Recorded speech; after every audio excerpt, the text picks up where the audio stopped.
says it's recording. So, hello there everyone, and welcome to Extreme Improv's movie podcast. This is the Mega Movie Podcast, and on today's episode we're going to be talking about horror films in particular, because we are recording it, and hopefully you are listening to this soon after its release in the month of October, which is Scary Movie Month. My name is David Pustansky, and joining me on the show today we have Danny. Oh, George. How you doing, Danny? Oh, yeah, I'm great. How are you? I'm good. I'm like terrified at what horror films we're going to talk about on the show today. So, yeah. I'm sorry, I'm a big fan of horror films, as well as comedy films and some action, but mostly horror. So you're in safe hands. Excellent. Okay, so you'd say horror is your favourite genre? Among them, as I said, I studied film in college, so a lot of the appeal of watching films is ruined just on that basis alone. But I like horror films even before then. Okay, great stuff. So let's dive into it. I like horror films quite a lot, but there are some which I really like. There are some which just perhaps aren't my cup of tea. I've seen quite a few, but I'm sure there's going to be loads you mention where I'm like, no, I've not seen Reanimator 2. I think that's a film. I'm not sure. I think it is Reanimator. I've not seen that either, but I think Reanimator 2 is a thing. I just haven't seen it, so. Okay, good. So I'm going to look up in a minute to see what Reanimator is, because I think it's a film from the 80s, but I'm not sure. Yeah. Anyway, let's start with like the big thing. What's your favourite horror film? My favourite horror film. Let me just turn around to my DVD collection. Don't turn around, Danny. There's something going to grab you. Behind me. I've got so many, I can't think of just one. Okay. But I kind of like films, like horror films from like the 90s and the 2000 era. Like also maybe some of the late 80s. Which is weird because I'm a late 80s baby, so I shouldn't know some of the 80s horror films. Yeah, absolutely. I think one of the first horror film I remember watching, which kind of like piqued my interest, was Return of the Living Dead 2. Wow. Which is it's one of I mentioned it to you like in casual conversation like a couple of days ago, but the original Night of the Living Dead film, obviously everyone knows George A. Romero. Yeah. And obviously, what I don't know if people do know is obviously you've got one line of sequels like Dawn of the Dead, Day of the Dead, Land of the Dead, Shaun of the Dead. I'm just kidding about that one. Yeah. And then you have another set of sequels called Return of the Living Dead. Yes, I do know a little bit of the history of this, and it's very interesting. Yeah, because I think it was like New Year's Eve or something, some like family friend gathering. And it was just on TV, and I must have been like 8-9 years old at the time, and I was like, oh no, this is really weird, and I'm a bit scared, but I'm also a bit curious. I want to watch it, but I shouldn't, too young. And then as I got older, I found the first Return of the Living Dead, and that's kind of like, and then I couldn't find the second one for several years later, so... Okay, so Return of the Living Dead, I've so vaguely seen them years ago, but is this one where the zombies can almost speak and say brains? Is that where that comes from? Yes, that's the one. There you go. So brains, that's Return of the Living Dead. Yeah. But yeah, so what happened, if I remember correct, we can fill in the blanks in each other's history lesson. In the first Return of the Living Dead. Oh, no, I wasn't going to say in the film. I was going to say, so... Night of the Living Dead, it was George A. Romero and someone else co-made it, and so they both kind of owned it. Now the interesting thing, because like I said, I've already announced that next week we're going to do a show which is going to be us watching Night of the Living Dead completely muted, and we can provide new character voices just for comedy. Did you not hear that? I didn't. I think. Oh my god. Okay, so Danny, you're going to be so into this, right? Definitely get in on this because you'll love it, right? Well, I say that, I don't know. So it'll be muted, and we can provide the voices. And the reason why I feel confident with that one is because Night of the Living Dead has fallen into the public domain. It's not copyrighted. Okay. And it's because it was not properly copyrighted at the time, so it instantly became public domain. And so from partly because of that and whatever other dispute between Romero and his partner, we then had the Of the Dead series of films, and then the Living Dead series of films, hence why it's Return of the Living Dead, and then it's just Dawn of the Dead instead of the Living Dead. Yeah. Okay, so tell us a little bit about Return of the Living Dead. So in Return of the Living Dead, it's almost as if Night of the Living Dead was a film within the film sort of thing. So as part of the opening scenes is these two people working in a factory, which is conveniently right next to the cemetery, sort of talking about whatever, and then the manager sort of mentions, oh, by the way, do you remember that film Night of the Living Dead? Do you know it's actually based on real events? They actually accidentally shipped some of the bodies here. Would you like to see it? And so they go down to the basement, and in his overconfidence that the barrels containing the bodies are completely sealed because the army wouldn't mess something like that up. Yeah. And he knocks it, and it releases this stuff with the virus or zombie thing, I don't know, and it infects the two workers and releases one of the bodies in the tank. So meanwhile, the younger workers' friends are like, oh, we're bored, let's go hang out in the cemetery. And so as night falls and the smoke is sort of released into the atmosphere containing the virus, I'm going to refer to it as a virus. Yeah. Okay. Do you remember in Night of the Living Dead how they explain what causes the zombies in the original?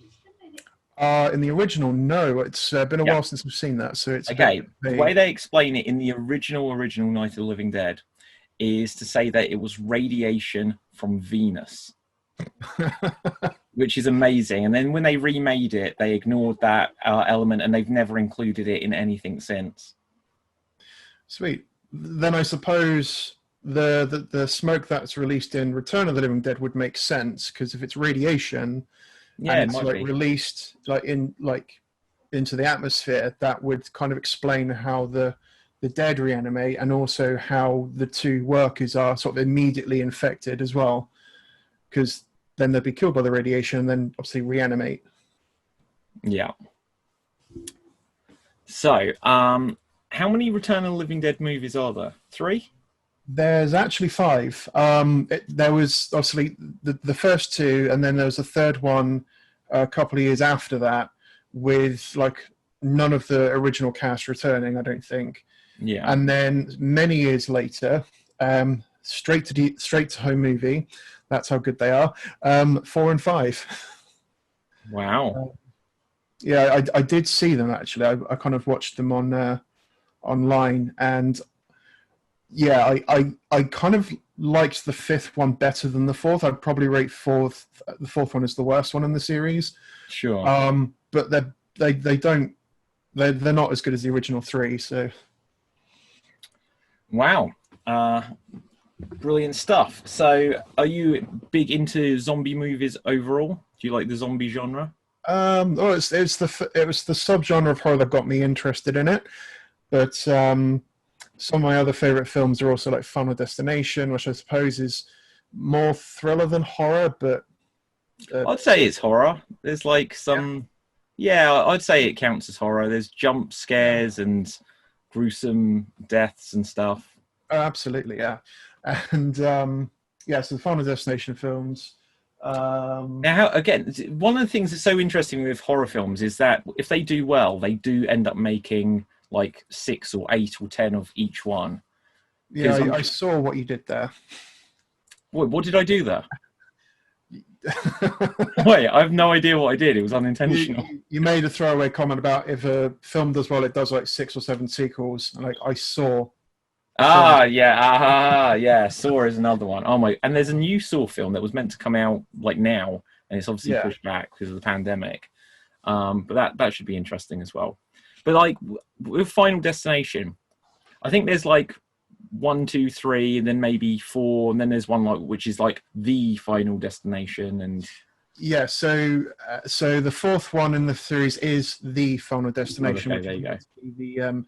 The end of the franchise, and it couldn't have happened to a worse film. Oh, The fifth one, are we allowed to spoil it? Okay, so audience, probably expect spoilers because otherwise, you know. Yeah, spoiler alert: the fifth Final Destination film is the prequel to the first one, as it turns out. Oh, so is it a surprise that it's a prequel, or do you just know it's a prequel? So basically, spoilers, Danny. Spoilers. I didn't know. Yeah, big spoiler warning on the title of this podcast. Yeah. But yeah, so it's like the fifth one. It just plays out as any other Final Destination film. You know, cheat death, and all the survivors are killed off in the order they were meant to die. And at the very end of the film, you start to see that the scene that they're in, where they're located, is the same scene that the first film opens up in, which is the airport, of course. So you see like the characters from the first film having their scuffle as the protagonists like watch on and like, what's going on with them? And then one of the staff that makes a thorough comment, oh, he thinks he saw the premonition about the plane exploding, and then it's like, oh no, know what's going to happen now. Yeah. Oh, that's very cool. I like that idea a lot. So the first one is the second one like a road accident, and the third one's the roller coaster. Yes, that's correct. Okay. So what is the accident in the Final Destination? It's a disaster. That's what it is. So in the fourth one, no. To be fair, the opening premonition's not that bad. They're at like a rally, like the race cars. And wait. So hang on. So the race car. So they're a race. I think I've seen this film. I don't remember it. Yeah. So they're in the crowd watching like NASCARs like racing around the track. And I don't remember I don't quite remember the trigger, but one of the cars I think explodes or something comes off the car and flies into the audience and kills someone. And I have seen this. I didn't. How did I not pick up that it's a prequel to the other ones? Yeah. Oh my god.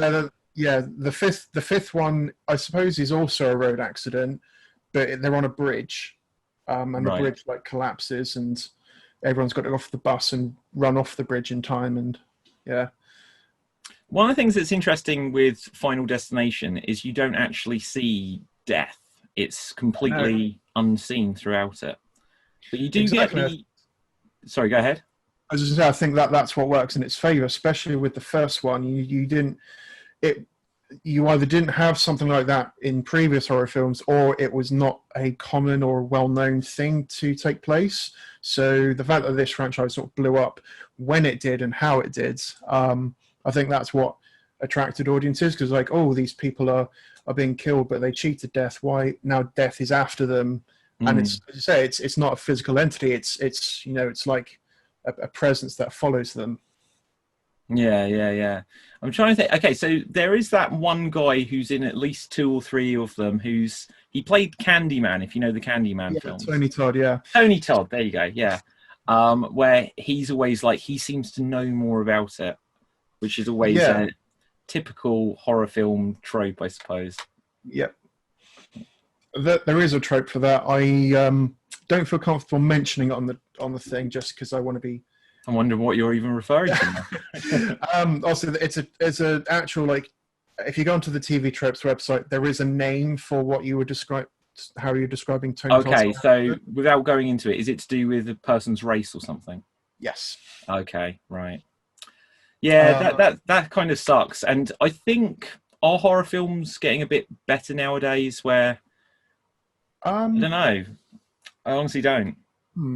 Because I haven't, I'll be honest, like, especially over the last couple of months, I haven't been watching many films, which is a bit sad because I'm hearing that there's a lot of great ones coming out on, like, especially like Netflix, Amazon, Shudder, I think is another one, which is exclusively horror films. Yeah. Like Netflix, but horror. I have seen or have been familiarized with a couple of horror films which do like incorporate like different sort of like, okay, so there's lots of things which are like the tropes of horror films, like the person who said like that knows more. So if there is one and it's based on like someone's ethnic background or something, that probably is one. But also, like, if you watch the Scream movies, they specifically highlight all of these. And then there is the geeky, he's a white guy, I can't remember the actor who plays him, but he's like, he even has this thing in the third or fourth film. He's like, if you're watching this, it means I'm dead, which is just so... Yeah, I think that's... the actor is Jamie Kennedy. He's also a comedian. God, you're a fountain of knowledge. Yeah, I think the character is Randy. I think his name's Randy. That sounds about right. Yeah, exactly. But I think the trope that best describes him, the trope that best describes Tony Todd's character, according to the TV Tropes website at least, it has different names for it. But I guess they could also be one and the same.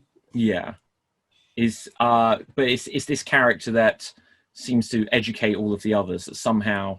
Do you know what? One of the things in horror films is when you hear people say something like, you know, they say that someone died here 10 years ago, or they say that every 25 years.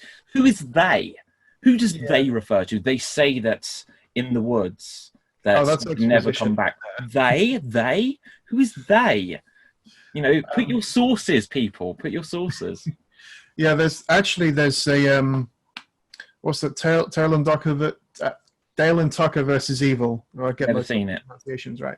It's basically it's a horror film, you know, about the whole sort of hillbilly sort of horror thing, except it plays it from almost from the perspective of the hillbillies per se. Okay.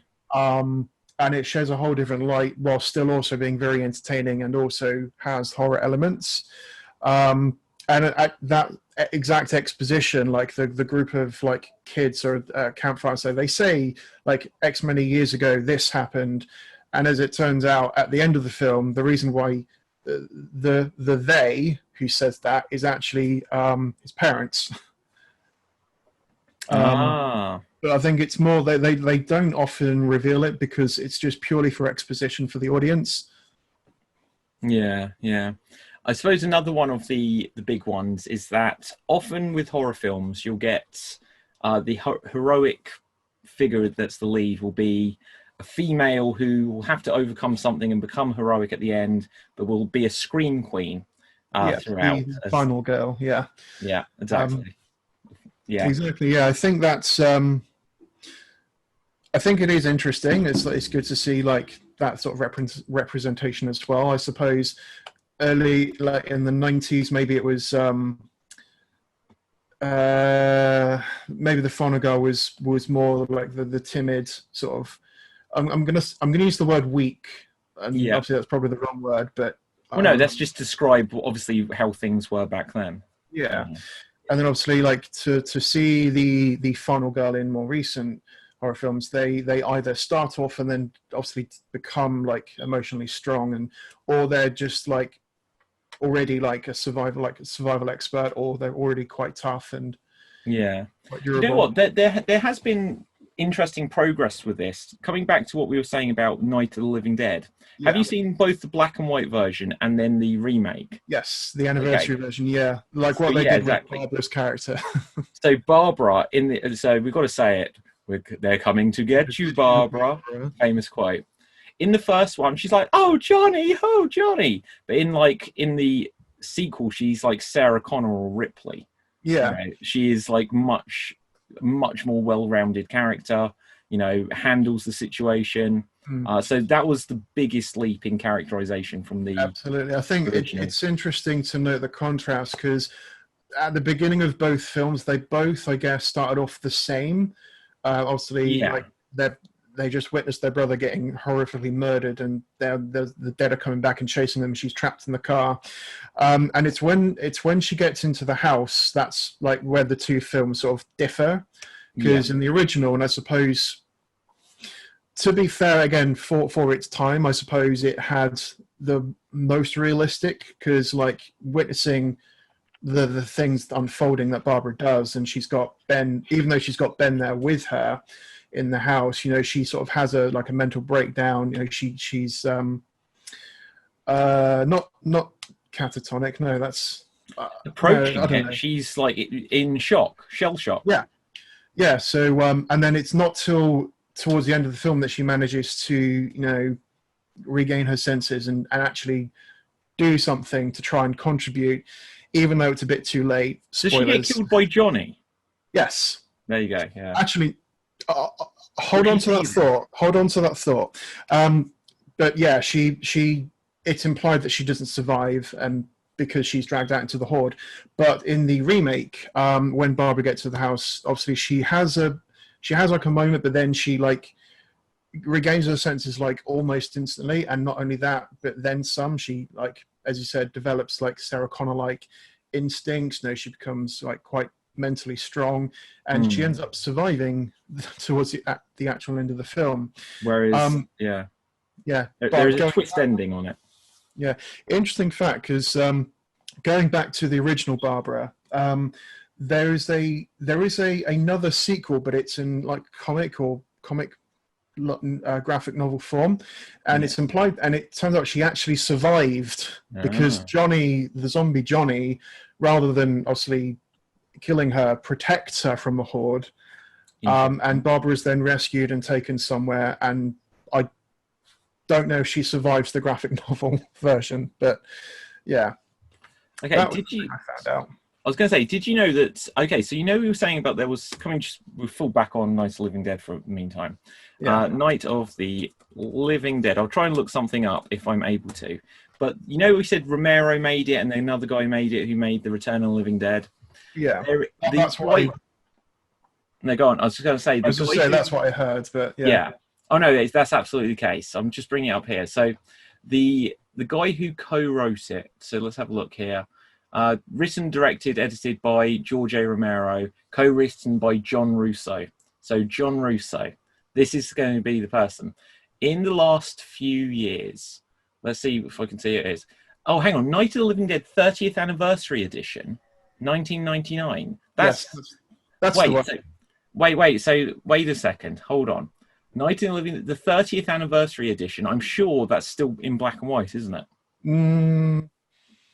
Possibly. I know that there is a... Because there was a remake in the late 80s or early 90s. So the 30th Anniversary Edition has got additional scenes that were made in 1999, which just set up a sequel, which don't know if I can find it. Maybe they didn't actually make the sequel. But the version, I'm so sure of this. Maybe I'm just completely remembering the wrong version. But there is a version where they add like an evil preacher. Or this is it. They add like an evil preacher and these other characters, and all of these scenes are really poorly shot. Like they're worse than they made in the 1960s. And it's just that these characters could then come back in a sequel. In a sense, it was clever because they add in characters who they could make a sequel with, and it's like. Well, it's the same timeline because they were there, but it was pretty bad if I remember correct. Yeah. So I definitely remember the colorized actual remake of it. Yeah. So with the one with the two different Barbaras. I know that there was another anniversary one in black and white, but I personally haven't seen that one. So yeah, this is it. This is where they 1990 film. So the 1990 film was the one in color with Tony Todd. It was Tony Todd in that as well. Yes, that's the one. Yeah, Tony Todd is a very good actor, especially in the horror genre. As you said, he was in the Candyman films as well, which I think they're also. I believe there's talks of that being remade, but I think without Tony Todd. Yeah, let's have a look there because I'm just on Tony Todd right now. So let's check that. It says that he's in it. It says that he's in it. Oh, really? Yeah, so I think I heard something about that as well, that he might not be involved. Maybe it's just a cameo, or maybe they're going to have a passing of the Candyman torch or something. Who knows? Possibly. But, yeah. Okay, so I'm going to tell you a horror film which is one of my favourites. Sure. And then I've got some random favourites, which probably aren't the most well-known ones. But one of my favourites, and I believe this counts as horror, although this is another example of something I'd say, well, to me, that's more of a thriller, especially nowadays. And that's The Silence of the Lambs. Oh, yes. Yeah. See, people, they say it's a horror, but to me, I'm like, that's a thriller. Thriller by modern standards. Could be psychological horror, I guess. Yeah. But to me, that is an example of something that's just really well made film, really well acted, and it's not just like there's not like a monster. It's a person. It's the serial killer based horror films, I guess. Yeah. What's your thoughts on Silence of the Lambs? I actually, where is it? I actually have the novel, like the novel here. Actually, one sec. Yeah, I've actually got the book, which the film is based on. Anyone who's listening won't be able to see that I'm holding it up in front of the camera, but I did actually start reading like a good way through. I'll put a video. There'll be the video version of this as well. So yeah, of course. Yeah. I did read a good portion of the book, and whilst I haven't seen the film version, I've seen clips to know. Obviously, wait, you've not seen Silence of the Lambs? I've not seen it all the way through, but as I said, I've seen like clips of that and the sequel. So if you were to, as I said, like some of the well-known quotes, I'll probably recognize it and be able to say, "Oh yeah, that's from that film." But to ask me to do a recap of the whole thing, I'll be like, you know what? I won't say spoilers just because it's such a good film. It's such a good film. There's just like one of the things I like most about horror films is when they create a good atmosphere. So the atmosphere in Silence of the Lambs, like the slight creepiness, the sense of threat or menace. There's one thing I will say, and this won't give any spoiler away. There's something where the villain of the film does something villainous, and because it's set in the real world, there's nothing supernatural in it. It's this villainous thing happens, and it's like unwitnessed by anyone, but it just pans up to a window and a cat saw it. Now I can say that nothing happens like that. It just shows that it just highlights the only one that saw this was a cat, and cat saw exactly what happened. They saw the bad guy and everything, but what can a cat do? And it creates this incredible atmosphere. I think one of the best things in a horror film is just using camera angles, using music, using like the pacing of everything, where it can make you feel like, oh, I just want to see round that corner.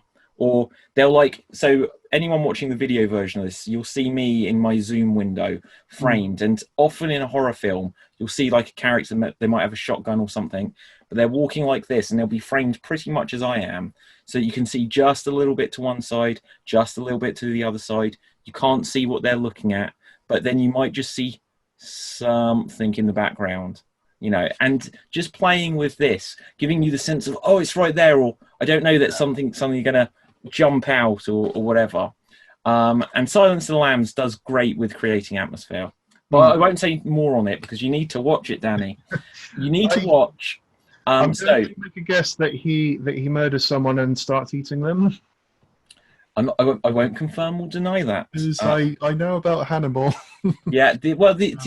Okay, so something I can say about Hannibal Lecter, and this is the amazing thing, is he's like the main character throughout these films, but he's in prison for a lot of it. Yeah. And the amazing thing is that they consult with him because he's this evil genius. He can help them catch other bad guys, so they consult with him. But can you ever trust him and stuff like this? But yeah, so before Silence of the Lambs, Silence of the Lambs is actually the second book. There was another one called Red Dragon, which is chronologically first, and they made it with a different actor. Completely different cast, and they called the film Manhunter, and it's a super 80s film. Like it's got like synthesizer music or something like this. It feels like an episode of CSI, and I think it's got the guy from CSI in it, and I found it hard to watch, to be honest. Yeah, but it's interesting because I know that they did make Red Dragon. They did in like the last decade or so, and obviously they used someone other than Anthony Hopkins because obviously it's a prequel. No. So they made So what happened is they made Silence of the Lambs in like 1991. Then in about the year 2000, 2002, they made Hannibal, which was the direct sequel. A year later, still with Anthony Hopkins, they made Red Dragon. Oh, really? I thought they used someone else. No, here's the thing. So a couple of things have happened. I know these films well. They did a film called Hannibal Rising, which was a prequel, and it starred someone else as Hannibal Lecter as a young one. And it's not the greatest of film. The Thomas Harris, who wrote Silence of the Lambs, wrote the script of it, and he did it because because of the rights or something, they were going to make it with or without him. So he's like, well, I'll write it. I'll write the origin for this. And everyone said, like, it was so much better where we could, you know, figure out the origin ourselves. I don't mind the film. It's all right. It's not the greatest. But then they made a TV series, which was just called Hannibal. And that was within the last 10 years. And Mads Mikkelsen played Hannibal Lecter. The really interesting thing is that they had the rights to Hannibal and Red Dragon and Hannibal Rising. They didn't have the rights to the Silence of the Lambs. So it meant that another TV channel were going to make a series based around the protagonist from Silence of the Lambs, Clarice Starling, and it was going to be a cop show about her. And they couldn't include the character Hannibal Lecter. But then in the series Hannibal, they couldn't include Clarice Starling in it. And they've never there was a rumor a few months ago that they were still going to make this Clarice series, but they never made it. And then the Hannibal series had to do the whole thing, but skip over the events of Silence of the Lambs. Yeah. But anyway. Do you know what other horror film was meant to have a TV series? Not off the top of my head. No. So as it happens, the first remake of Carrie, like you got the original with Sissy Spacek, and then you got another sequel, another remake in the 90s, before you had the most recent one with Chloe Grace Moretz. So the one in the 90s was like a TV movie remake. And unlike the novelization by Stephen King, they didn't end it with, and again, spoilers, they didn't end it with Carrie dying at the end, but actually surviving. So her and the other surviving girl who actually survives the novelization, I can't remember her name. It was meant to be that those two would then go off and spawn a TV series about Carrie using her powers to help other people, and obviously that didn't happen. But it's interesting to think that they would try to try to get that off the ground, and it doesn't sound like it would work. I think there was a thing because so we've gone into Stephen King territory now. I think there was like a Carrie 2, which they again made unofficially. The Rage, and like Stephen King was super cross with them. Why would you upset Stephen King? So he'll never give you. He's written all these books. He'll never give you the rights again. But, exactly. Okay. Do you like the works of Stephen King? Oh yeah, definitely. I like again one of the early horror films I saw after Return of the Living Dead 2 was Pet Cemetery 2, which also was not, I don't think I've seen that. I saw the second one before I saw the first, and I don't think the second one was also approved by Stephen King, but I don't know if it got the same criticism as The Rage Carrie 2 did. But I saw Pet Cemetery 2 and then Pet Cemetery, which again I found quite interesting. I suppose you could say zombie animals, because then it's like the zombie subplot. Well, okay, so they come back without their soul. Yes, you bury them in a specific cemetery, and then they come back. But you have to bury your own, apparently, which is something that Pet Cemetery 2 actually breaks, because there's a character death. I won't spoil too much of it, but there's a character death which takes place, and it's revealed that he's buried in the cemetery that brings the dead back, but he couldn't have been buried by his own, unless meaning his family, right? Yeah. Okay. I think that's where it becomes sort of grey territory, because it's like, is it bury your own as in like your family have to bury you, or bury your own as in you killed it, you've got to bury it? Yeah, interesting. Have you seen the remake of Pet Cemetery? I have not, but I know that it's there's a lot of differences from the original film. Like there's a group of children, I believe, who are loitering around the cemetery, from what I've seen from the trailer of it. Could be. I can't remember, to be honest. The big change, and this is, again, it's no real spoiler. they make it so that it's the girl that's the one that gets killed and comes back rather than the boy. And sorry, that might be a spoiler, but it was on all of the trailers at the time. Yeah. And for me, that was a good change, just because in terms of the actor, you know, you can get like a 8, 9, 10-year-old girl who will be a better actor than a 2-year-old boy. So, you know, it gave them more possibilities. Oh yeah, definitely. I think, to be fair, I don't think that would have been a spoiler, because anyone who's read the books knows that obviously there is the death of a child in it. Yeah. So, but yeah, I think what you said about that is very interesting. I think any remake or reboot that does make sort of not drastic changes. Like, I wouldn't consider that a drastic change. It's still the plot stays the same. It's just a different child. But any reboot that does make some sort of change from the original and manages to do it well is got to definitely up there in my point of view. Okay, can you think of an example of that? What horror remakes have there been that have actually been good? Because there's some that are all right, but yeah. So, I know one. I know a perfect one. You first. Okay, so this like, if you haven't seen it, then we won't stick on it for too long. But have you seen The Thing? I have, yes. Okay, so The Thing with Kurt Russell in is a remake of a film called The Thing from Another World, and it takes the basic concept. And whereas in The Thing from Another World there is like a big alien, maybe like a hairy Yeti monster sort of thing. Obviously, the most famous version now, the one from like 1983 or something, has like the unknown alien being thing, the Thing, that assimilates people. It takes creates a new version of them, takes over their body or what have you. And so in terms of remakes, I think that's, to me, The Thing is one of my favorite films. And I think it's a near perfect film. One, because again, I really value atmosphere that it creates. But also, as I've watched it, I agree with every decision the characters make. And it doesn't mean that I would have done the exact same things. But I don't watch it like I do with so many films and just be like, well, they only did that for plot convenience. Yeah. You know, if you watch Halloween, which I'm sure we'll get to, right at the end, there's a bit where Jamie Lee Curtis knocks down Michael Myers, stabs him with a knitting pin or something like that. Yeah. And then she's like, kids, you need to get out of here.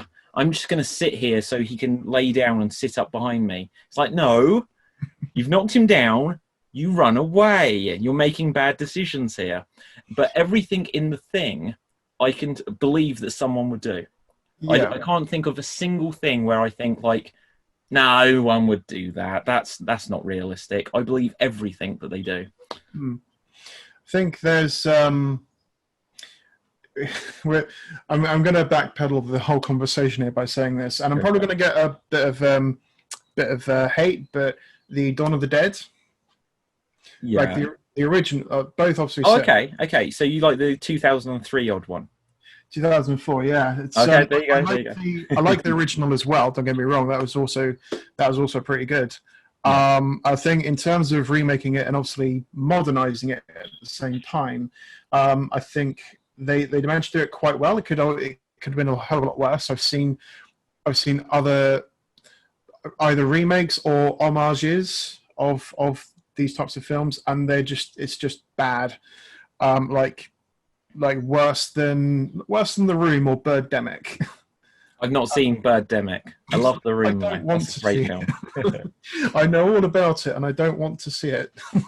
I'll tell you what, I agree though. I think the Dawn of the Dead remake, I think, is a more palatable film to watch, because maybe it's just because it's more modern, better, different like effects. Because when you watch the older Dawn of the Dead, like not like Night of the Living Dead, I think holds up better than its direct sequels. Because Night of the Living Dead, they've got like blood and it looks realistic, but then Dawn of the Dead and Day of the Dead, it honestly looks like people have got blue painted skin, green painted skin, and when they're like biting flesh, it looks like they're just tearing bread or foam. It doesn't look believable. Yeah, I think to be fair, they have to work with what resources they have for that time.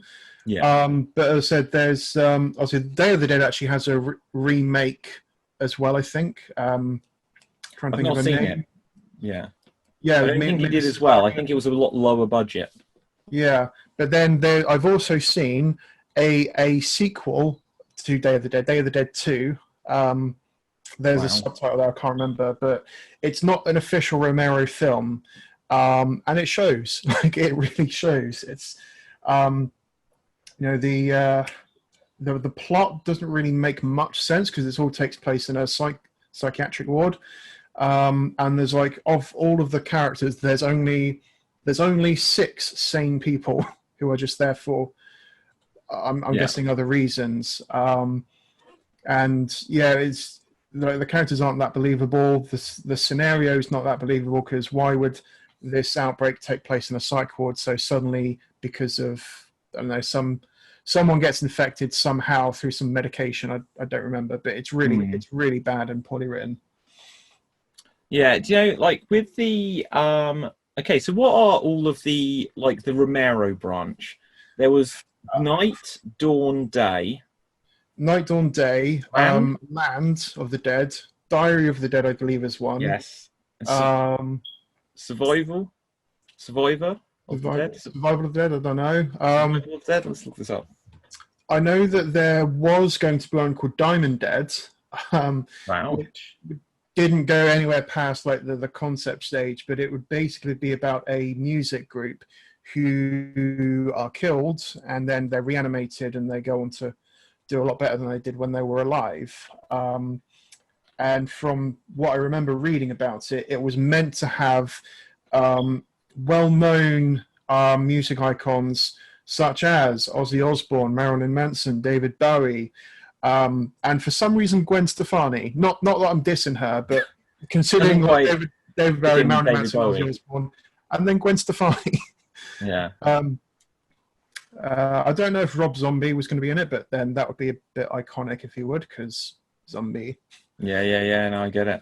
We'll talk about Rob Zombie, I'm sure, in a minute, because he's done a lot of stuff. But what was I going to say? So first of all, Diary of the Dead is really good.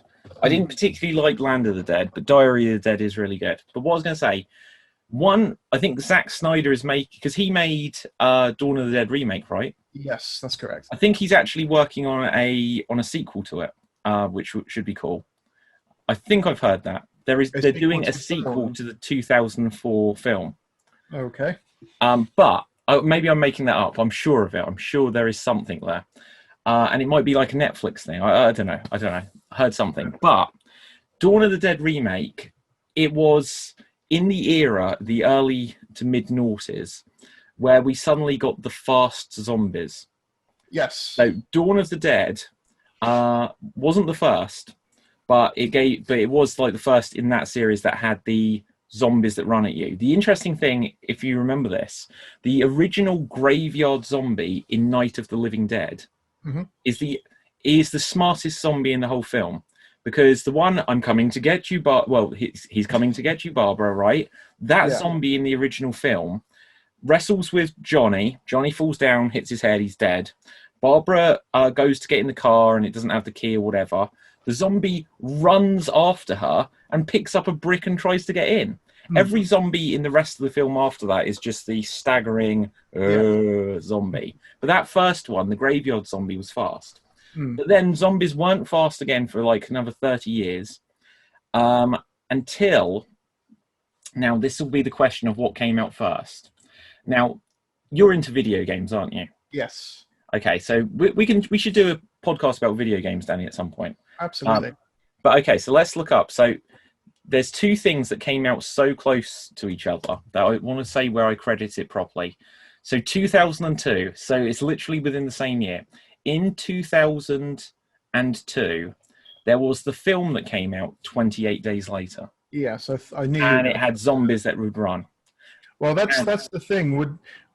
They're not really zombies in the traditional sense, though. You've walked right into my trap there, Danny. That's what the debate is. Well, hold. Okay, so I'm gonna backpedal to what I was going to say in a second, but you've walked right into my trap. If you watch the official sequel, 28 weeks later, yeah, there is a helicopter crash, and the helicopter goes down and it chops through a lot. Well, it doesn't. Perhaps it doesn't even crash. But the guy Harold Piragnew, he was in Lost. Yeah. He's flying the chopper, and it comes down and chops up all the zombies, the infected, the rage victims. Yes. And then there's one of them laying there with like a big, huge hole cut out of their middle, still moving, crawling towards them. You can't do that if you're alive. Maybe he was just that angry. That means it had to have been a zombie. But I do take your point. They always said, no, they're not zombies, they're infected. But that was a continuity error. They just put something cool into the sequel, which obviously made it so it was a lot more zombie-like. So anyway, we'll come back to 28 Days. We're covering so many films so quickly. This is good. I don't know if we are going too fast, but we can circle back to any. But so in the same year that 28 Days Later came out, there was the remake of the video game Resident Evil, which introduced... Have you played it? I have, yeah. Okay, so it introduced the ideas of what they call Crimson Head zombies. So zombies that you shoot, and unless you burn the body or chop the head off, they'd go red, literally. They'd go a darker tone of red, and they'd get up, they'd grow claws, and they would run after you. And back in the day, playing that video game, it was one of the most terrifying things. But then, obviously, 28 Days Later was the same year, and then a year and a bit later, there was Dawn of the Dead, and that first little girl zombie at the beginning, where she gets knocked down, she springs up, and she chases them like the T-1000, you know. Exactly, and when you think about it, if something like that were to happen in real life, I would be more terrified of a running zombie than a walking one, because like they say in the, again, Night of the Living Dead, we're going back to that a lot. But like they say, especially in the anniversary remake in colour, Barbara's like, they're just walking. Why can't we walk around them? And that's exactly the point. Why don't? Isn't that what they say in Shaun of the Dead, where he's like, yeah, they're not that fast. And Shaun of the Dead as well brings that up as well. But in the anniversary remake of Night, it's like the new, more resilient Barbara is like, what, you're all barricading. I'm happy to help, but wouldn't it just be more practical to just leave and just walk around them? But they don't listen to her. But whereas if you have the running zombie, it's like the Zombieland rules. It's like cardio, double tap, and just make sure that they're actually. No, I've not seen Double Tap's the sequel, right? Yes, there is the sequel Double Tap, but there is a rule in the original where you double tap the zombie to make sure that they're dead. Okay. I've seen that twice, and once was within the last year, but I literally remember nothing except for Bill Murray. Yeah, so like if I had the running dead chasing me, I wouldn't last very long. Like I'm quite, for someone of my size, I'm a bit more athletic than what I should be, but I have my limits. Yeah, well, absolutely. So yeah, I think that makes it a lot scarier. But there is, I suppose, there's something very creepy about the shuffling, stalking after you, and then they pounce when you're near, sort of thing. Yeah, it should be a series called The Running Dead. I'd love to do that. Yeah. Okay, so what version of zombies would you say is perhaps your favourite? Because there's okay, I'm going to bring up, and I'm just going to, for your consideration, Danny, if you've never seen it, have you heard of the director Uwe Boll? Or yes. Okay, is it pronounced Uwe Boll? I've only ever seen it written. UWE. I think that's it. Uwe Boll. I don't know. Uwe Boll, yeah. Okay, so he's a German director, and he famously made a lot of films based on video games. Which are horrific, but yes. They're horrific. Now, the first one he made, and I think I've seen two actually. I think he also made Alone in the Dark. Yeah, he made House of the Dead. That's what I'm coming to. House of the Dead. I don't mind that film. It's not at the time I just kind of like, yeah, this isn't great, but I've certainly seen worse. One thing which is brilliant in House of the Dead, the movie, is there's a bit they're walking through a forest, and just like I mentioned earlier, you just see like almost silhouetted, just something go past in the background. There's no sudden jump scare noise. There's nothing. It's so understated, and yet it was incredibly creepy. That is the highlight for me of House of the Dead. But here's the thing about House of the Dead. There's a guy who's like a captain of a ship. He's got like a bright yellow jacket or something on. or maybe I'm making that aspect up, but he's the captain of the ship, and he's like, I've been bitten, and it's either you're going to have to kill me, or it's now I've got to kill myself. There is nothing said in that film that when you're bitten by a zombie, you turn into one. They never show it. It never happens. The guy just kills himself for no reason. That's a shame. There's actually that something like that is mentioned in it's a Netflix TV series. Let me try and find it. It's got Matthew Broderick in it. It's about like post-apocalyptic sort of thing. Yeah.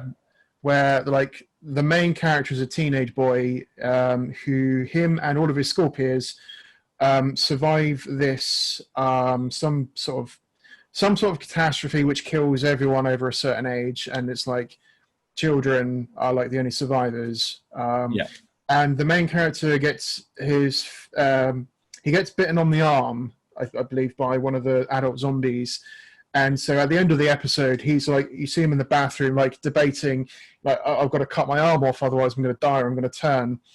And then in a comedic, perfectly timed comedy sort of event, one of the other protagonists barges in as he's about to cut his arm off, and he misses and cuts his finger off.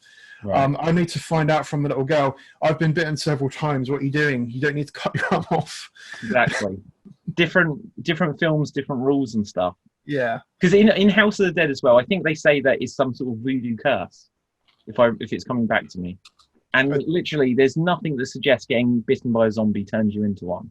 Which obviously, I think in the video games, maybe because it's based on a video game, there might be something that says more about that. I don't know. But even within that, the zombies can talk at sometimes in the video game. Oh, I think the Netflix series I was referring to is called Daybreak. Matthew Broderick is in it, but he plays an important but minor character, I think. Yeah. Okay, so there's that kind of zombie from House of the Dead.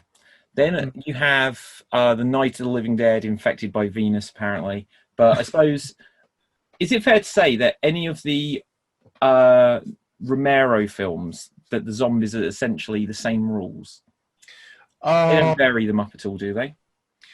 I don't think in the actual Romero films. No, they've always been like the slow walking, shambling type of zombie. Yeah. Even in the more recent films, such as Land of the Dead, and you actually see in an interesting turn of events. You actually see the zombies almost humanized okay, so that happens twice. In Land of the Dead, one becomes like a zombie leader and might even get a gun. But before that, do you remember Day of the Dead? Yes. Do you remember his name? No, but I think I know. Obviously, there is a zombie in that film where he does sort of seem to retain some sort of intelligence. Yeah, Bob. Bob. Bob. I don't remember the name, but I know the zombie that you're talking about. Yeah. And in the end, he tries to use a gun, and or he tries to shoot someone, or he does manage to use it in the end. Yeah. But yeah, they show the idea that some intelligence can come back, and then there's like the really like dictatory, evil guy who's like, I can't believe you're doing this, and then he's cruel to Bub, and Bub's like, this. What other types of zombies are there? Are there any other variations? Do you have a favourite? The 28 Days Later, I suppose, just to lump them in. I think I haven't seen that many zombie, like intentionally I haven't seen many zombie films, not through choice. I've just not seen any with an appealing trailer or anything, like or plot narrative. I'm trying to think of the last. Do you know what? I'm going to bring something up here because it's literally, until we said this, it didn't occur to me. I've been in a zombie film, right? I kind of have been in a student film, but it won't see the light of day, unfortunately. Oh, really? Tell me about yours. Okay, so this is a feature film. Oh, I played the main character, and I'm about to I'm going to say this not to disrespect it at all. It was from a filmmaker, and it was their first film. Shall I even name it? I don't know. Right? It was like their debut film. It was incredibly low budget, and that's just speaking accurately. Incredibly low budget, and looking back at it, like everyone kind of jokes about, oh, it wasn't as good. They did make a sequel, and I was in the sequel in a same character but like a much smaller role. And what was great about doing the sequel is when my character did come back, I'd sort of become a bit like Negan from The Walking Dead. I was like a bad guy, and I don't know that there was huge amounts of logic to it, but I was like, yeah, okay, I'll play the bad guy. That sounds quite fun. But in the original, here's the thing. Here's like the critiques I'd say about my character, who coincidentally was also called David. There was several of the actors in it had characters named after them, which was super weird for a film. But the character I auditioned for was the main character. His name was David. That was just a coincidence. And in it, my character's got a wife and a daughter. And there's flashback scenes. As spoilers, I don't watch this film, right? Okay. No, do watch it, right? But you will lose respect. I think I know the name of the film, but yeah, you'll find it, right? But anyway, so in this film, my wife and daughter, I go out to the garden to get some water or something, and it's like, oh, did you leave the back door open or something terrible like this? Oh no, I'm telling a lie. So I go out to the back garden to get water. They get attacked and killed and eaten, and so I fail to protect my family. Then in the story, I'm just trying to survive, and I find a school, and there's a little girl there, and I look after this girl. And to be honest, I'd say that the inspiration for this probably came from the Walking Dead video game. That was like where there was a guy and a young Lee Everett and Clementine. Yeah, exactly. And I was like, okay, so it's just like this, or it was like The Last of Us, another video game, and a guy and a younger girl sort of thing. But then I meet some other survivors. My character does, and like within it, I meet, and there's like loads of them get picked off by zombies and killed at various points. But then, like by the end of the film, there's me, there's the little girl, and then there's this female lead character, and it's like, okay, so I've recreated my family unit, right?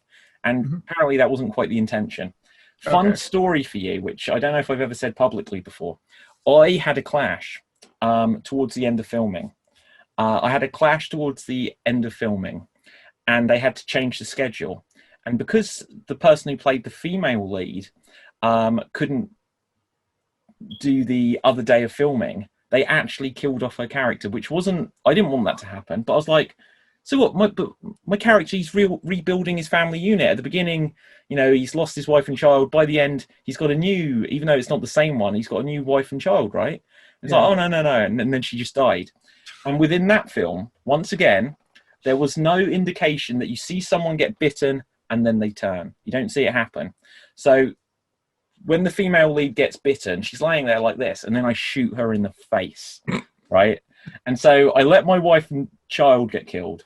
Then throughout the film, there's an actual scene where we go to a cinema, and we're literally playing Resident Evil 4 on the cinema screen because we could get the filming location.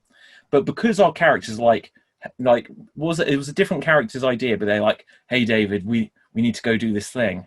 It's like, well, come on guys, it's late. No, you've got to come with us. And we go and play Resident Evil. Because we do that, because it's set in a shopping mall as well. When we get back to the shopping mall, because we've gone to sneak to the cinema, we've left the doors open, and that's how the zombies get in, which literally wipes out about half the cast. So my character, throughout the entire film, kills 2 zombies, the one that killed my wife and daughter, and one other, because when we were filming it, not because it was scripted, because when we were filming it, I grab a gun off the floor, point it and shoot it in the direction of a zombie. And that wasn't scripted that way. And throughout the film, so I allow my wife and daughter to die. I cause all of the others to die. I I shoot only 2 zombies, and then I shoot the female lead in the face when she isn't mortally wounded. So yeah, look up me and you'll find that film, people. Yeah. So the one that I was in, again, it was a student film, and it is unfortunate because I did enjoy filming, and it seemed like it had a good story to it.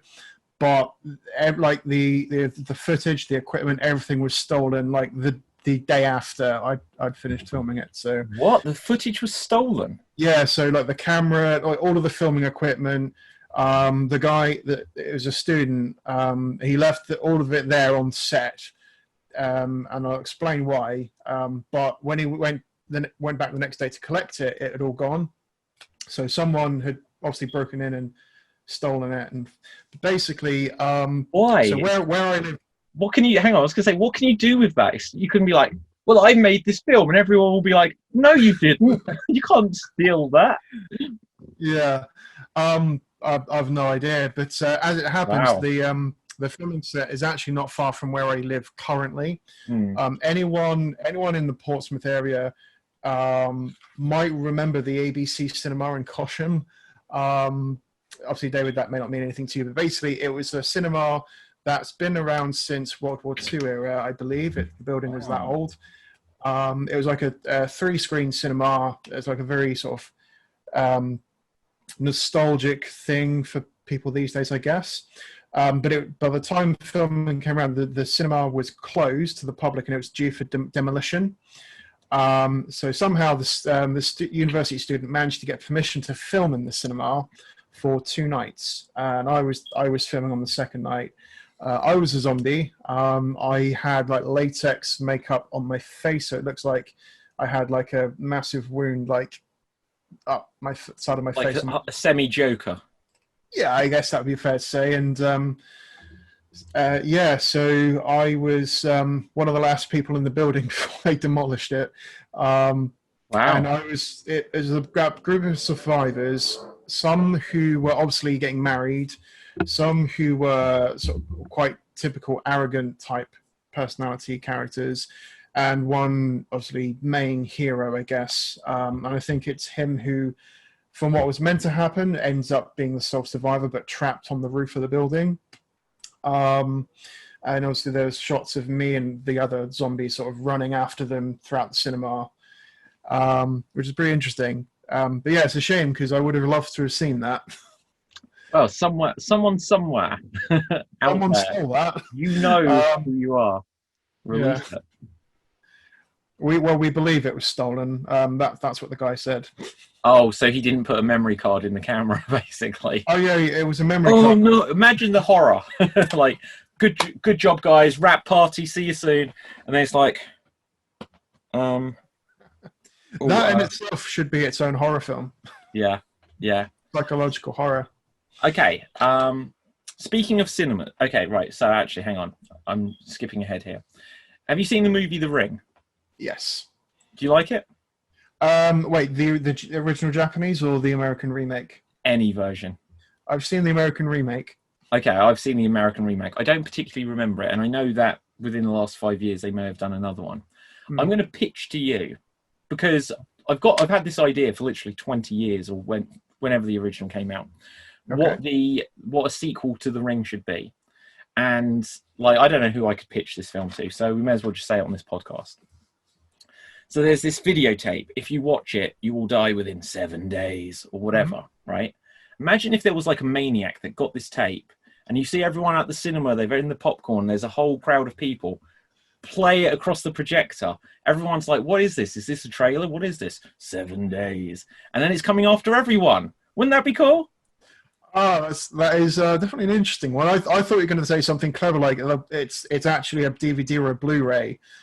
Okay, no. I was literally like, just broadcast it live, or I suppose nowadays it's just like whack it onto YouTube, or in a modern version it would be that there's the crazy, like the terrorist who's then, because then there's a human bad guy as well as the like the girl or whatever.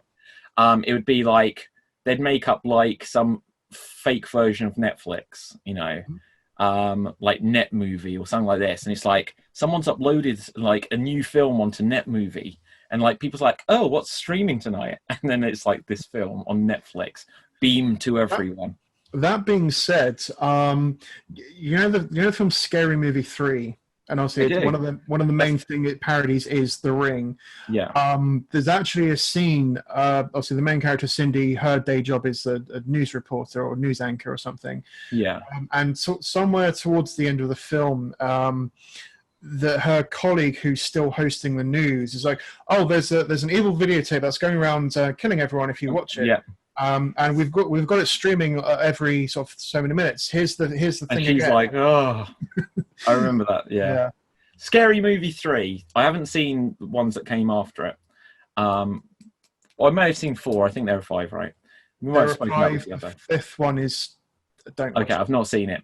But Scary Movie 3, to me, was actually the closest any of those films got to being a watchable film. Mm. Like, all of the others, to me, were super bad. The first one, it was sort of like all right at the time, but I felt like the humour wasn't quite my humour. Yeah. The second one, I felt was dire, much worse. And then the third one, the guy who made, like, The Naked Gun took over. Yeah. And I thought it was a much better film with the stuff based on signs and stuff like this. But, yeah. What other horror films are there, Danny? Another one of my favourite, and this I guess would be again another psychological horror. It's a film called Dread. I don't know it at all. You don't know it at all. It's an interesting concept. Basically, it's 3 university students, of course. Basically, they decide to do I guess some sort of documentary about people's fears, like the biggest fears. And there's one of the group who decides to take that a bit further. So rather than just obviously interviewing other people about their fears, he then does his own experiment where he forces these people to have to live through their fears again, to try and sort of drive home obviously the impact obviously this film would have. I'm going to have to spoil it to some degree.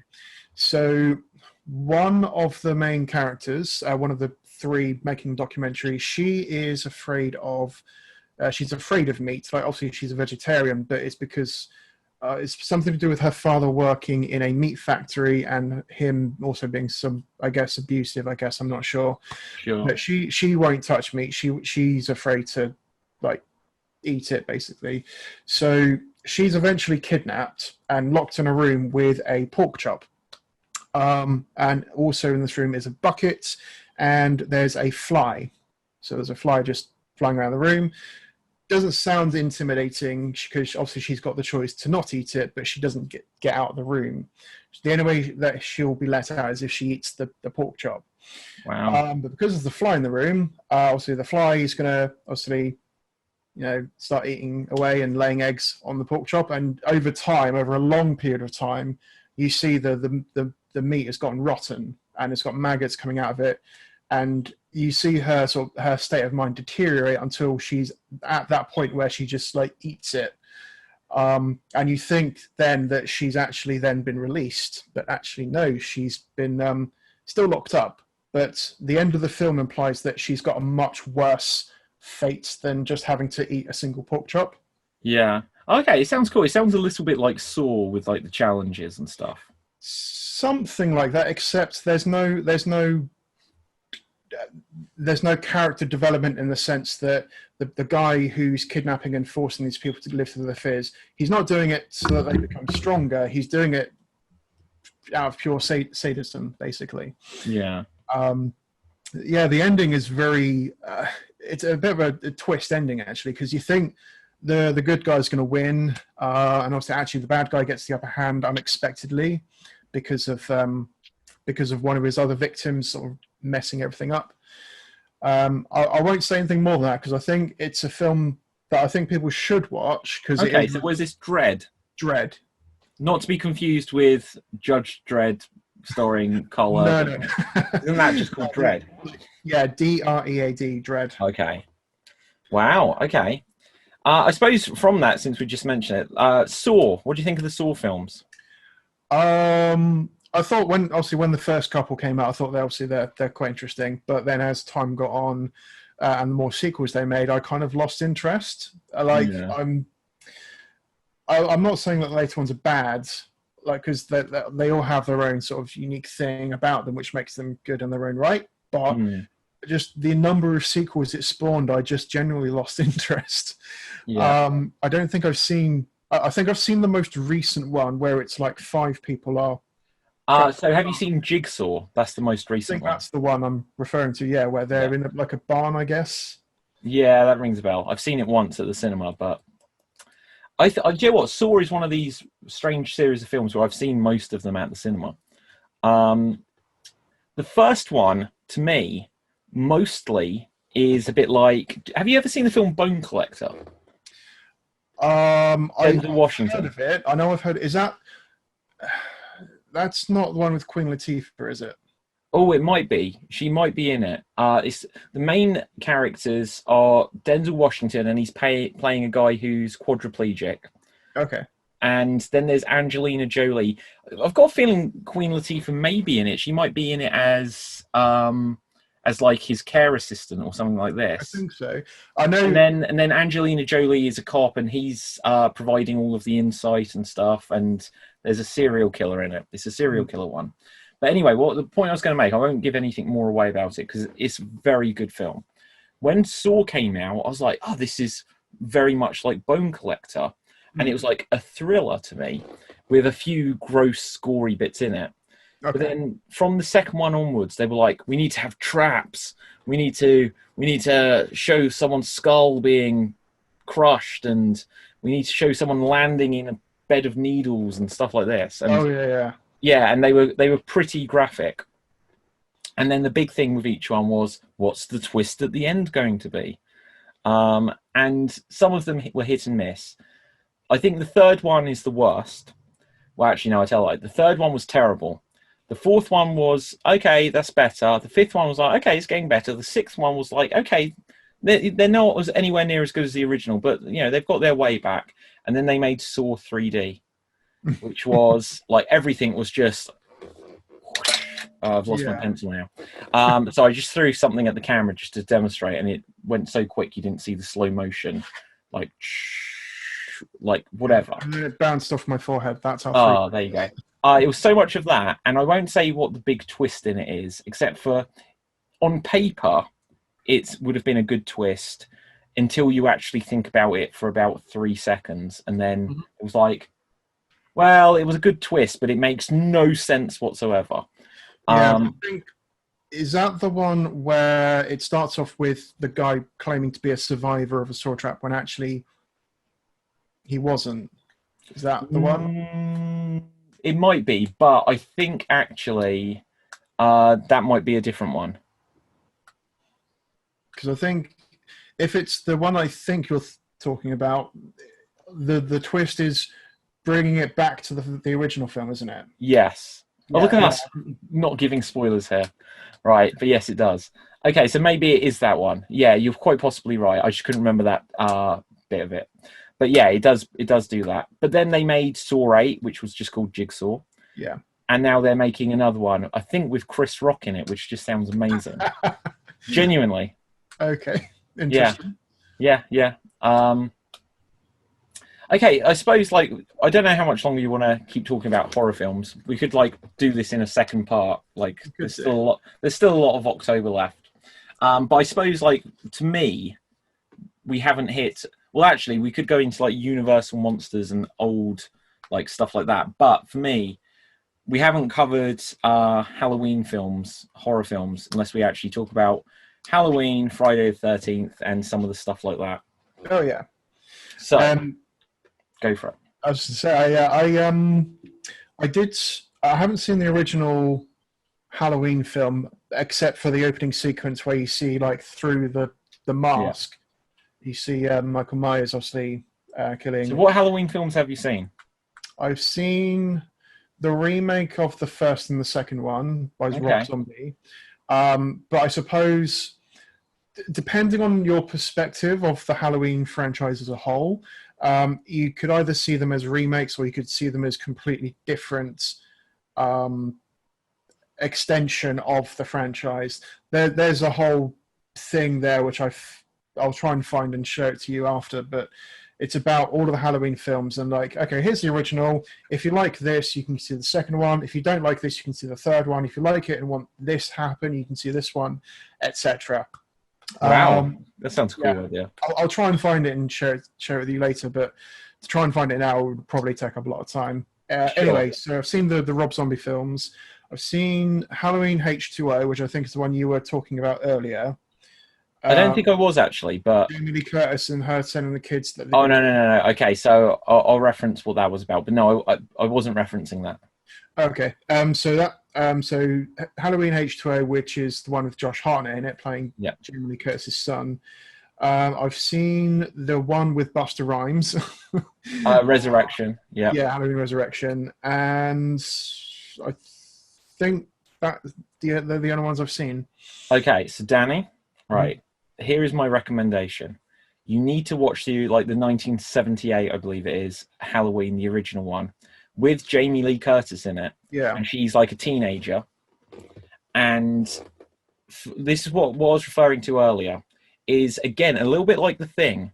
Throughout 3/4 of that film, I'm like, this is actually like an almost perfect film. All of what happens in it is super believable. Like, at least to me, and people are going to be listening or watching this, and they're like, what do you mean it's believable when this happens? But, like, to me, at least, it was like, I believe everything that the characters are doing, which, to me, I think makes a big difference for when you're not just going to roll your eyes at why would a character do something. But then within the last few minutes, the example I gave, so it's only a minor spoiler, we know there's Michael Myers. She knocks him down. She sits there like, it's okay now, kids, right? Just go and get help. I'll wait here. And he's just behind her and he sits up, which is a scary moment, but it's like you wouldn't stay there.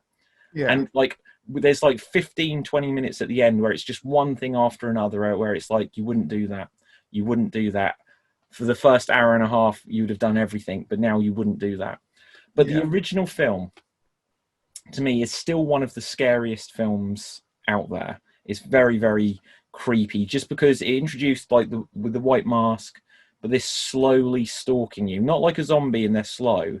Yeah. No matter how fast you run, Michael Myers always walks and he always catches up. Oh yeah. You know. That reminds me. I know we're sort of diverging off the path that he wants to go on, but there's that film. It Follows. Yes, that's the one. I knew that's what you were going to say. Yeah. Yeah. That's a brilliant film. Especially because the thing that's following you changes form, so it's not just the same person; it could be anybody. Yeah. Like I think there's a point where midway through the film, the character's at the beach, and you see, like, from the camera's perspective of the main character who is being followed, and you see like one of her friends walking behind her towards her, and then the camera switches focus to who she's talking to, and then in the ocean behind him, you see the same person drifting into shot. Yeah. So it's like, which one's the... And then What's so great about that film is it gets you looking at the background of every shot, thinking anyone. And there is a bit where they go, because anyone who's not seen the film It Follows, the basic concept is, and it's kind of weird, but it works. When you describe it, it sounds terrible, but it's actually a very good film. It's like there's some sort of evil force. People have said that you could connect it to the idea of like an STD, because this evil force is sexually transmitted. So when one person sleeps with another person, they pass on a curse to you, basically, where there is some sort of being, some sort of monster, some entity that will come after you, and they always walk very slow, and they are always coming towards you no matter what. And the only way to stop it is to sleep with someone else and pass it on. Now, once you get over that sounds a bit naff or whatever, just once you've got the idea of, okay, this is why the person is being stalked, it's super scary. But there's a bit where they track down, because there's a main girl who's been passed on this curse from this guy. They track down the guy, and they're speaking to him, and they're sat on the grass. And just throughout like a 2-minute scene, it's quite a calm scene. You just see someone in the background getting a bit closer, a bit closer, a bit closer. And it reaches the point where I think the audience are all like, well, it's right there. And then he suddenly realizes, he's like, tell me you can see this person. And they're like, yeah, what's the issue? And he's like, oh, right, you need to stay away from me. Yeah. My thought with that film, like my theory, is if you've got the thing, like the curse on you, you get on a plane, you fly, you go to Alaska, it can't get to you. And as soon as you've seen that it's got to Alaska through walking through the ocean, you get on a plane, you go back. You know, you can take a flight twice a year. That's the thing, though. I might be thinking of a different film, but I thought that the entity couldn't go into water because there's a scene where it's in the school swimming pool. Oh yeah, she's in the pool, and the others are like trying to like. they're trying to lure it in. Yeah. It does. No, it ends up in the water in the end. Yeah, but I don't. I know that she managed to escape it by getting out of the water, but I don't.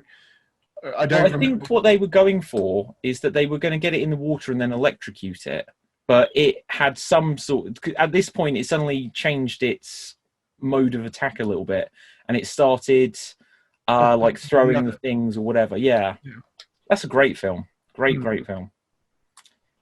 They should do a sequel to that. That would be a good one. I think it ended in a way as well, didn't it? Like the shot, you had the two people, and then you could see someone like behind them in the middle between them. Yeah. What was I going to say? Okay, so just coming back to Halloween, because there's a little bit more at least there.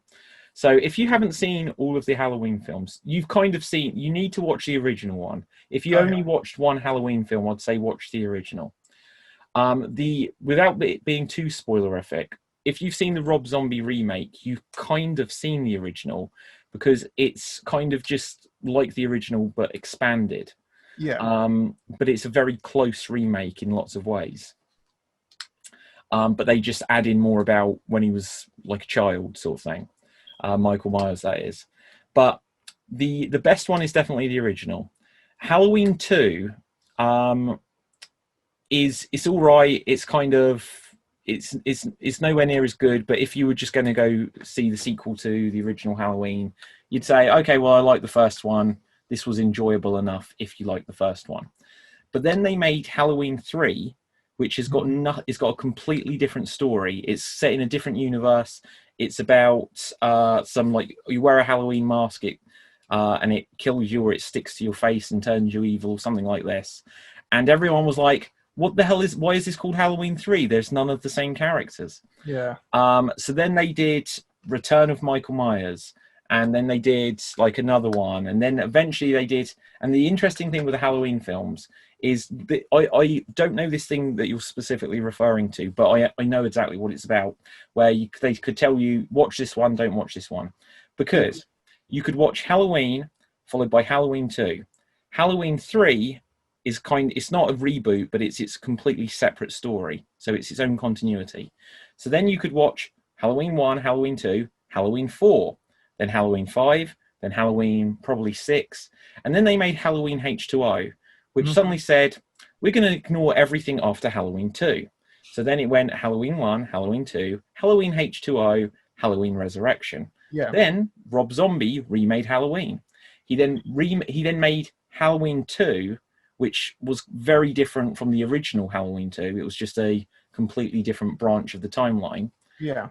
Which then brought us up to 2 years ago when they did a film that they just called Halloween, which was a sequel to Halloween 1, and it even ignored number 2. It ignored Halloween H2O, and just like, it's such a confusing timeline.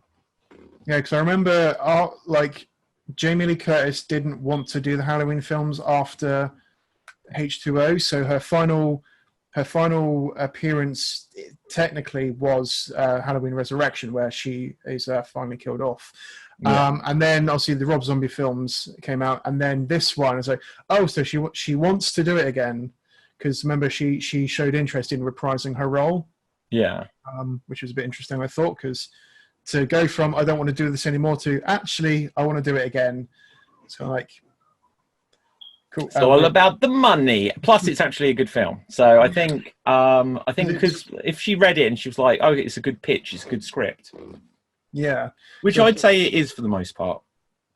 Yeah, I think I might have seen it. I know it's about her family. Like she's got a young daughter, and that I think Michael Myers is also after the daughter as well as her.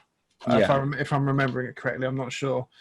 Yeah, I thought that I think I have seen it. It's very vague, so I don't think I think it's a while. Yeah. Well, the interesting thing with it is one of the reasons why they've rebooted everything so many times with it is that the first one. Anyone out there who knows what Michael Myers' other name is in the series? Do you know? It's The Shape. On the end credits, quite possibly even, or in the script, they just refer to Michael Myers as The Shape. The Shape then does this. And interestingly, in the new one, she actually does call him The Shape at one point, which is the first time they actually say it out loud in any of the films.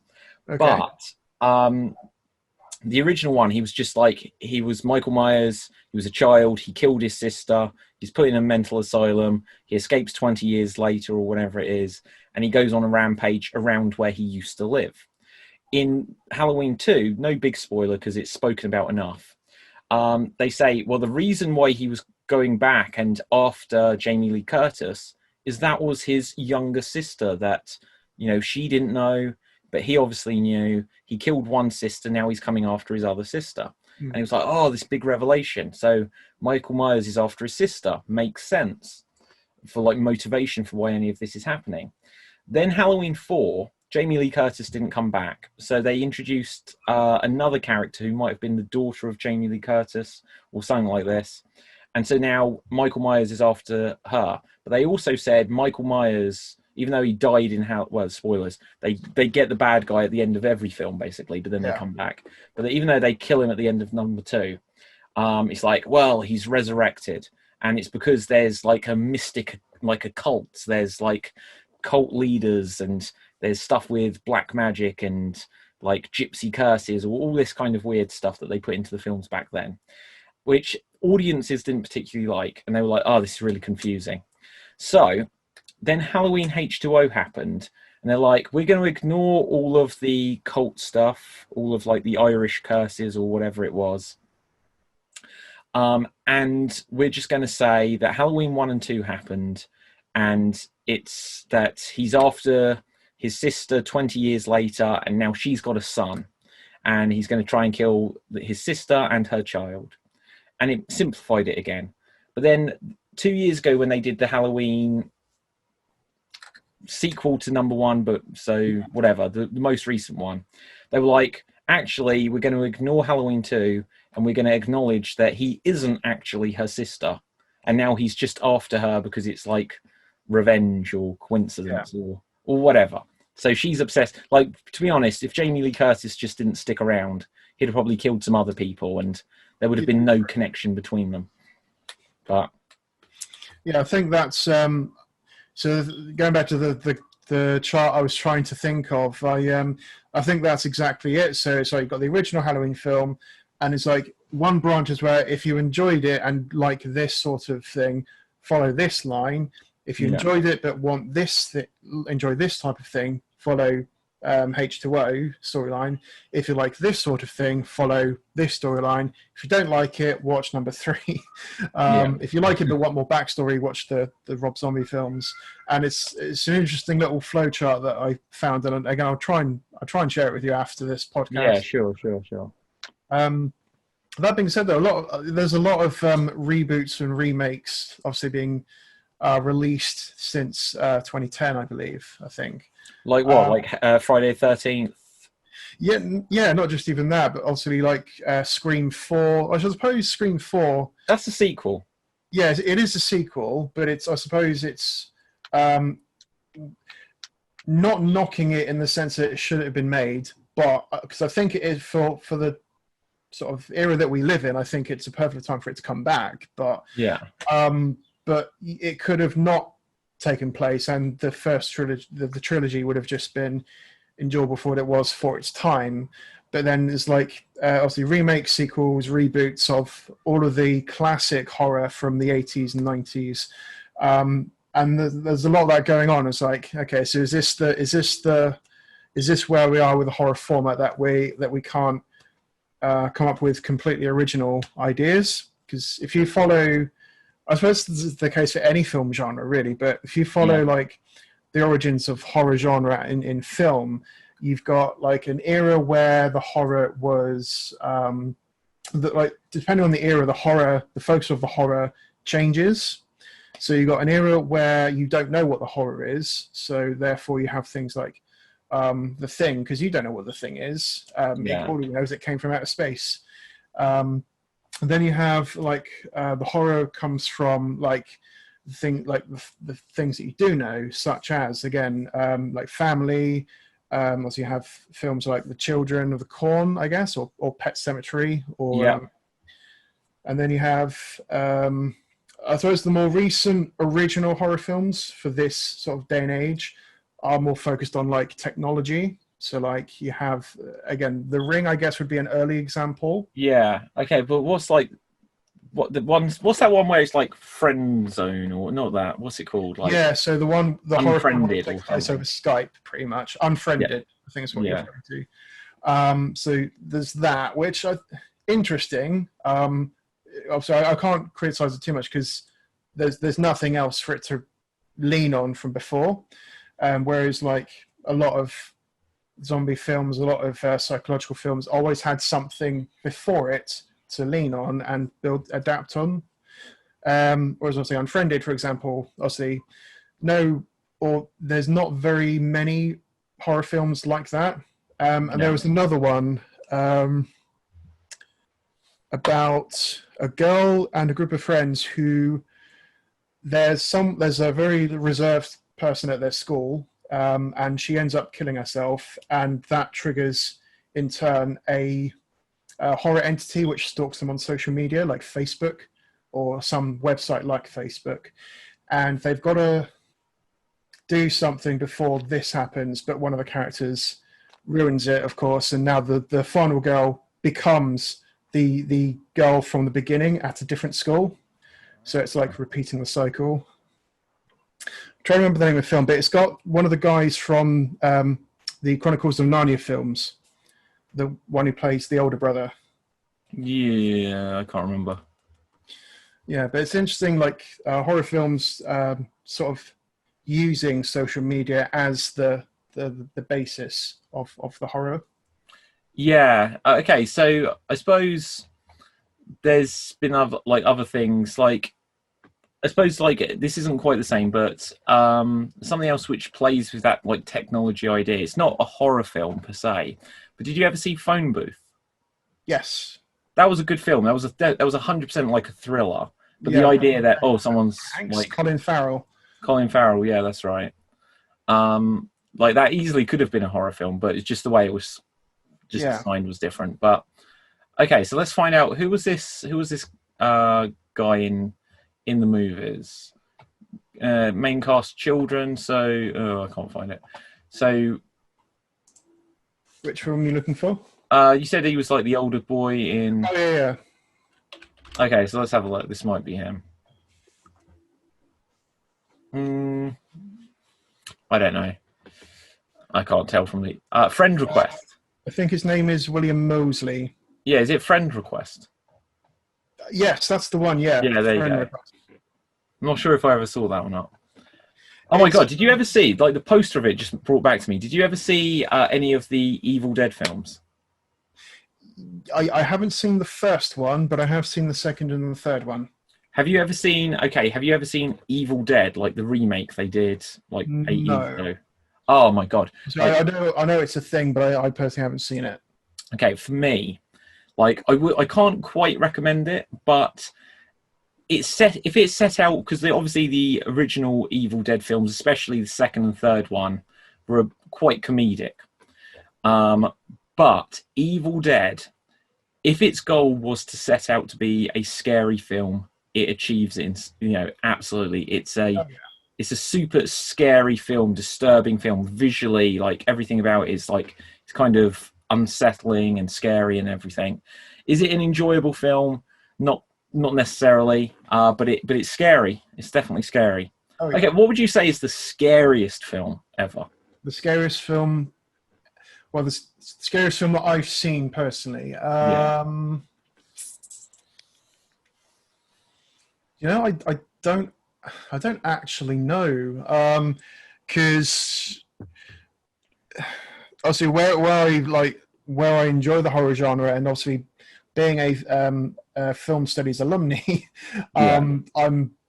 I guess it's fair to say I'm desensitized to it. Magic has been broken. I know. It's like I'll watch a film and like, yeah, I'll get the shock value, but at the same time, I was like, I like how they did that, or I see what they did there to make that happen, or that's interesting special effects. Yeah, So yeah. it's more like I can't just watch a film and enjoy it for what it is. Which is I tell you what, because I saw it when I was 5 years old, thanks to a family member, I give it to the original Halloween, just because, like, and by modern standards, like, but like when I watched it, I didn't watch it after being a 5-year-old. I didn't watch it until I was in my mid-20s again, because I was like, oh no, I can't watch Halloween. It terrified me. But when I watched it, I was still like, I could appreciate it, and like I'd done acting and everything by then.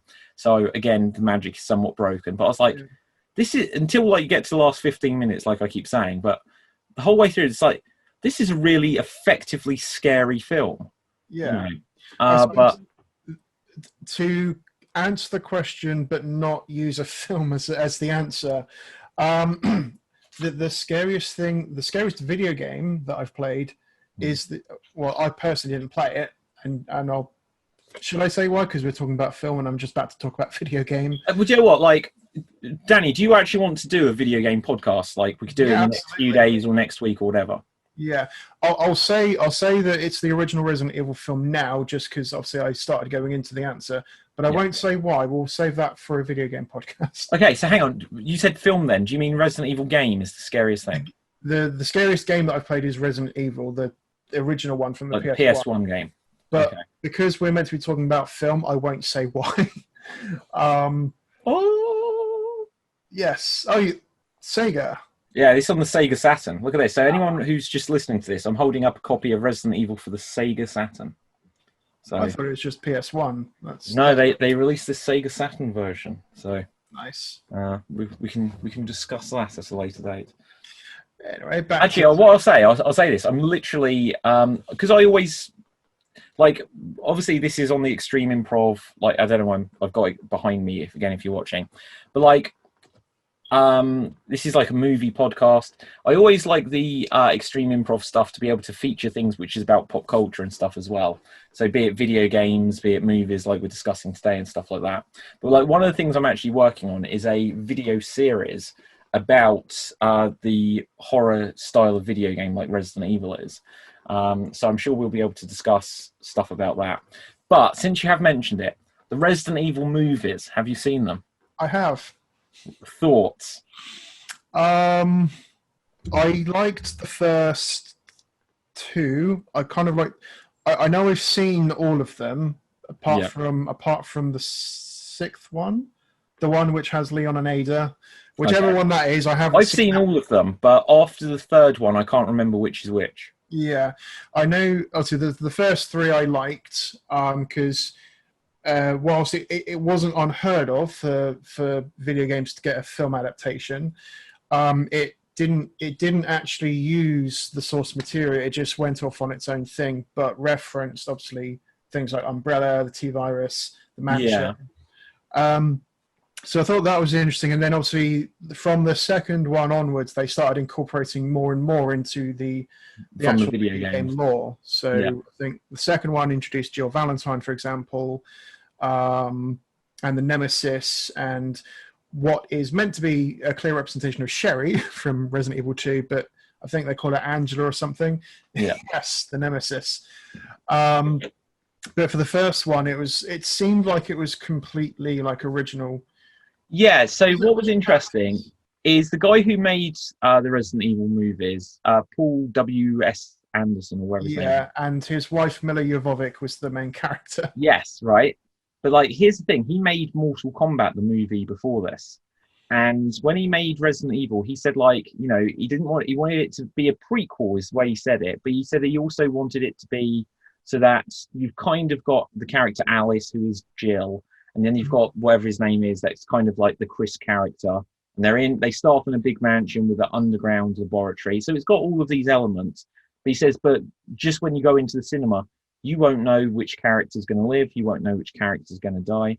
Interesting trivia for you here, Danny. George Romero actually wrote a script for the movie of Resident Evil, and nice. Capcom rejected it. What? Yeah, they rejected it. And here's the thing, Danny. If you wanted to, you can find the script online. Sweet. You find the whole script, and it's got all of the elements from the games in it. It's got like Plant 42 and so many things. It was basically a retelling of the first game, which they've never done. But within the last week, they did actually announce they're doing a Resident Evil movie. Yeah. And do you know what? I'm super interested in it because I think it's going to be a lot closer to retelling the games because it's going to. It's. I think I actually remember. Yeah, I remember hearing about that because they've got, from what I've seen, they've got Jill, Chris, Leon, Claire, William Birkin, and Wesker. Yeah. And they've actually, I think, I'm not familiar with all of the cast. Like, I recognize the actress playing Claire from Skins and The Maze Runner. Okay. I can't remember her name. And then obviously for Chris Redfield, you've got Robbie Amell, who, if anyone's seen The Babysitter on Netflix and Babysitter Killer Queen, he's one of the characters in there. And the guy playing Leon Kennedy, I remember because he was in a TV series with Tyler Posey, who was in the Teen Wolf television series from Netflix. Right. But he was also on a Nickelodeon show, Victorious, I think. What's his name? I'll try and find it very quickly.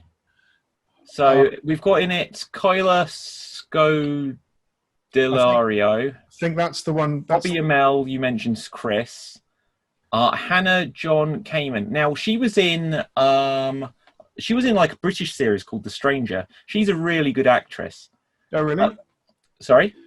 I hadn't heard of her before. I may not. No, is she in Ant-Man as well? I'm not sure. Something that's really weird is like some people just like commenting on it because when they cast things and they're like, but this character was meant to be like a white person. It's like, yeah, but she's a great actress. What does it matter? Just let the character be the character. Oh yeah. Hannah John Kamen. Yeah, she was. Yeah. I don't get that. And like when because they obviously we're still talking a little bit about video games now, Danny, but like people went crazy every time when they redesigned what the characters look like in the games in the last year. People go crazy about it, and it's like they're not real, guys. Just let them be designed however. Exactly. I think on the subject of video game film adaptations, Silent Hill. Do you know what? It's not bad. Yeah. I didn't particularly enjoy it, but it's not bad. Yeah, I did see. I saw the first one. I haven't seen the second one, which no, me neither. Essentially follows Silent Hill 3. But I've not played the first Silent Hill game, but I know the story, obviously, of what happens. Oh, you need to play it.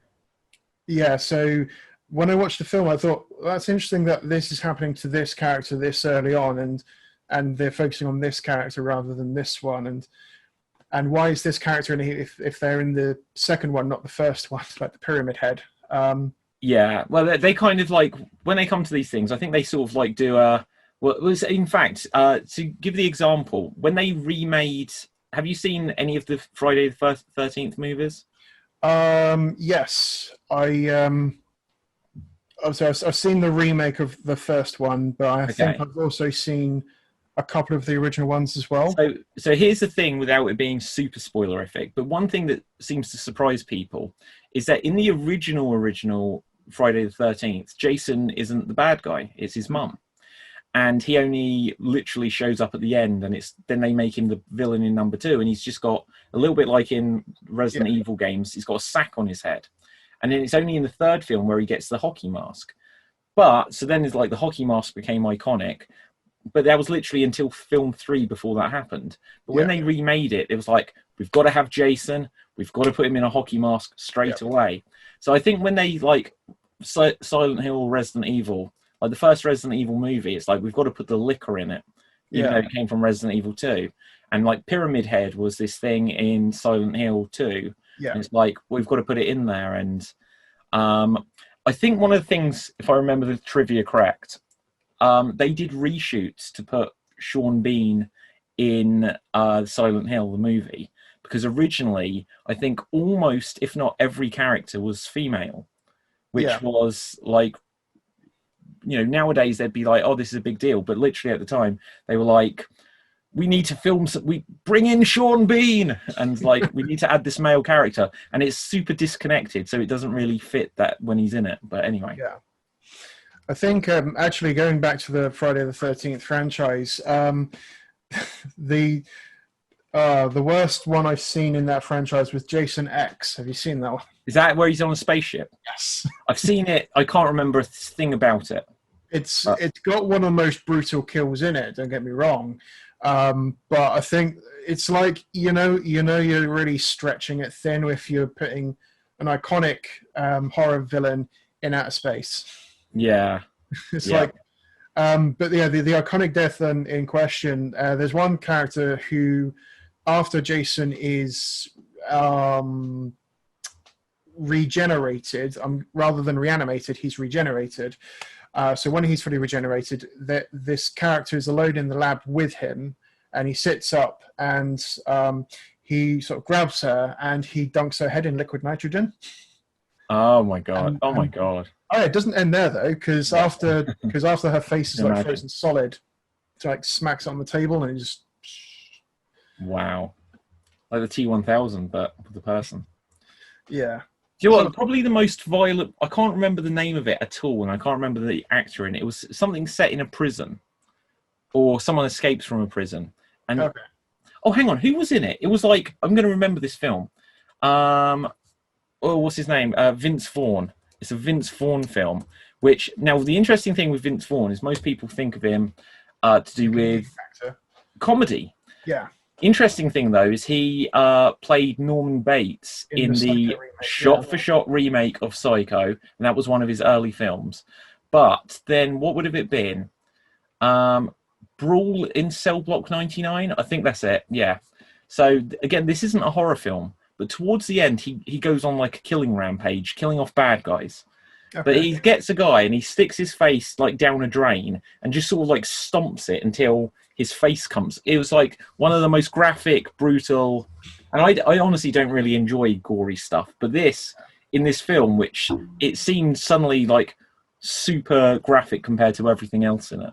Oh yeah, there's I think a lot of that is obviously it's intended obviously to get the jump scare, but it's also for the shock value at the same time. Like, speaking of facial / head injuries, have you seen the 3D remake of Piranha? No, I've not. Well, if you've seen the original or the first remake of it and liked them, I don't recommend watching the 3D or 3DD one. But if you like the comedy value, then yes, go ahead and watch it. But there's somewhere towards the end of the film where the piranha are like attacking everyone on the beach, and there's one character who's trying to get away on a motorboat with the propeller and everything, but the propeller gets caught on this woman's hair, so she's being dragged along and it's kind of stalled the engine. So he's trying to get it started again, and the shock value is that he succeeds. So the motor is like still like pulling out her hair, but with such force that it actually like takes her face off with it. Wow.